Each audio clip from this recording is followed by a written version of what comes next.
كانوا لهم أعداء وكانوا بعبادتهم كافرين.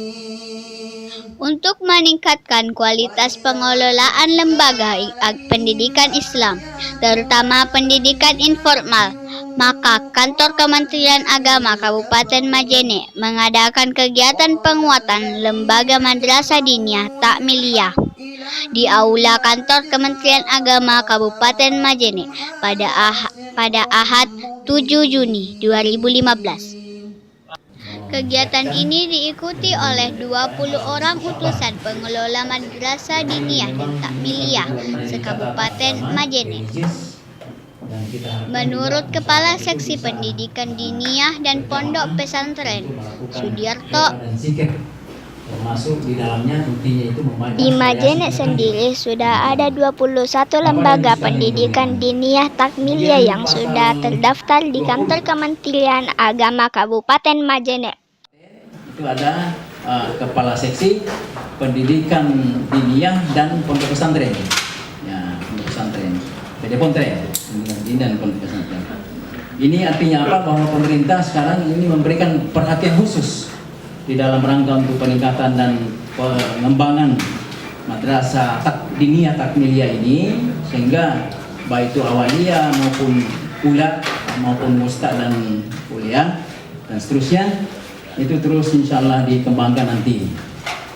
Jadi saya pikir ini yang paling penting dalam rangka untuk mengembangkan ini. Saya kira kita kembali membenahi secara maksimal.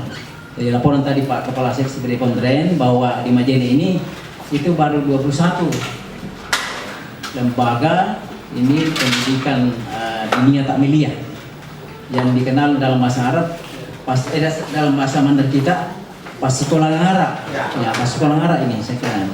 Sekolah Arab, ya, sekolah Arab. Jadi diniyah takmiliyah ini sebenarnya banyak beberapa. Apanya lagi dananya mungkin, tapi yang paling banyak tahu itu adalah yang mengelola.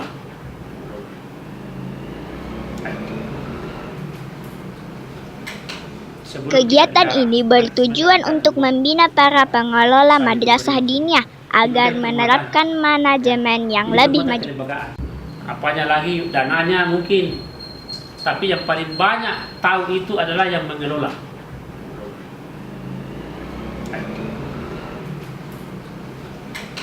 Sebelum kita bicara, nanti sebentar bicara semua supaya saling memberi maksudnya. Ini kan penguatan, ya.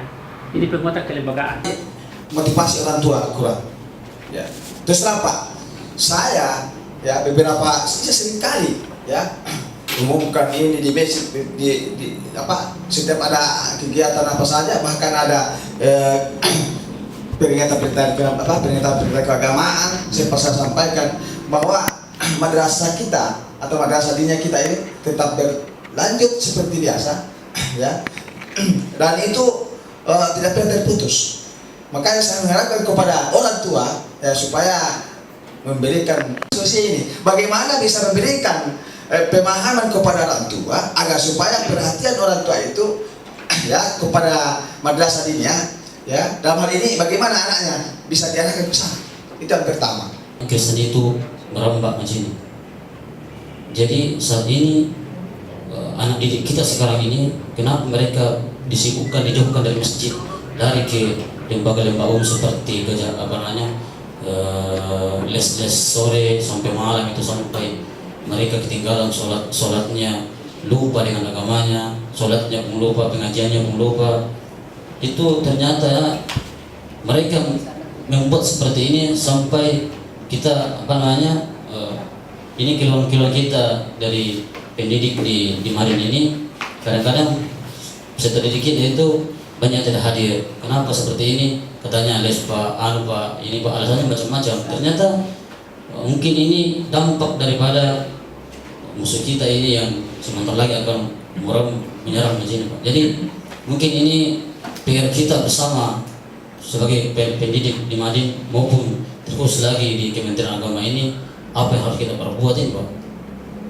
Kalau kita tidak dari sekarang ini berupaya untuk menyelamatkan anak bangsa kita ini, terutama agama Islam kita ini, maka mungkin Majene di tahun 2030 target mereka itu akan terlaksana. Saat ini belum, karena mereka melihat bahwa Majene itu masih kuat religinya, Pak.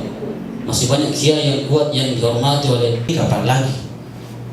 Apalagi kalau banyak melihat, mendengar banyak tantangan ke depan, dan itu jangan kita gentar dengan tantangan itu sepanjang kita masih komitmen tentang agama kita. Insya Allah tantangan apapun, hambatan apapun yang mengancam kita, sepanjang kita tetap istiqamah, insya Allah kita. Tapi jangan kita gentar dengan tantangan itu.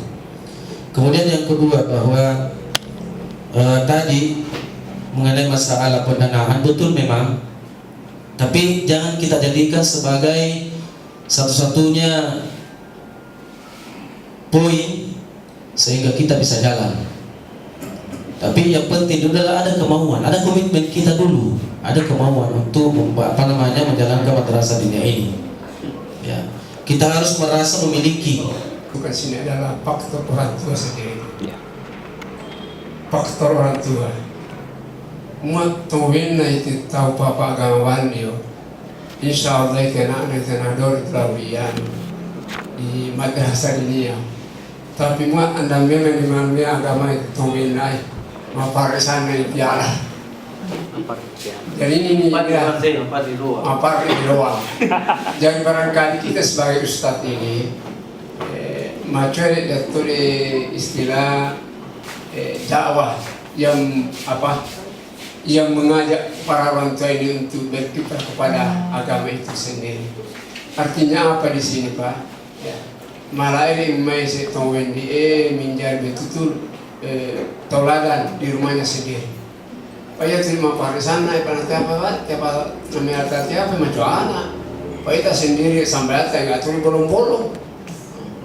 Ya tuh dari sama ngani, ini berat tantangan ini. Jadi salah satu menurut saya dari faktor orang tua, berikan apa contoh teladan kepada anak kita, insya Allah anak kita itu akan begitu. Kemudian selanjutnya juga ini tidak kalah pentingnya juga apa yang disampaikan oleh Adinda dari Punia. Saya tertarik sekali.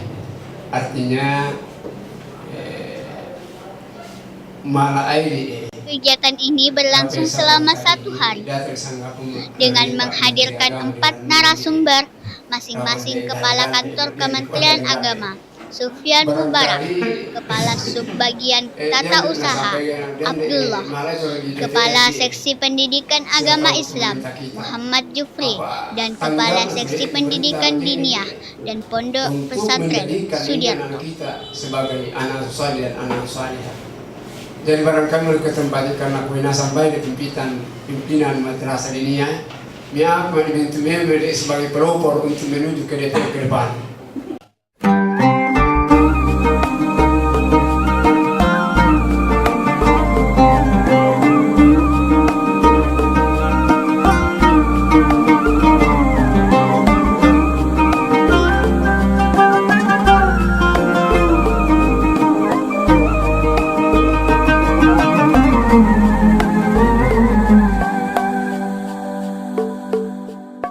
Ketika kau tak sanggup melangkah, hilang arah dalam kesendirian, tiada mentari bagai malam.